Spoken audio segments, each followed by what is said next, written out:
என்னமா சமையல்? வெள்ளிக்கிழமை தானே, எப்படியும் சாம்பார் உருளைக்கிழங்கு தானே பண்ணிருக்க போறீங்க. வேணாம் நிறுத்துங்க, அதே போதும்.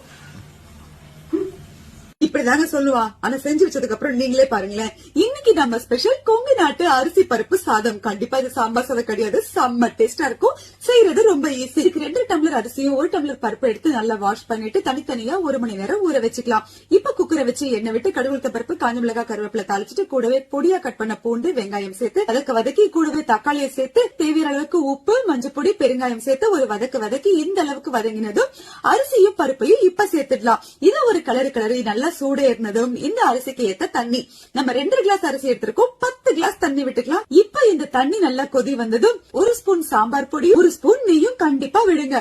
இப்ப அப்படியே இதை ஒரு கிளறி குக்கர் மூடி போட்டு 3 விசில் விட்டு இறக்குனீங்கன்னா சும்மா கம்மன்னு கொங்கு நாட்டு அரிசி பருப்பு சாதம் ரெடி. இந்த பாத்தீங்களா, வக்கனையா பேசிட்டு போனவன் எலி மாதிரி சுரண்டி சாப்பிட்டு இருக்கா. நிஜமாவே இது செம்ம டேஸ்டா இருக்குங்க. ட்ரை பண்ணி பாருங்க.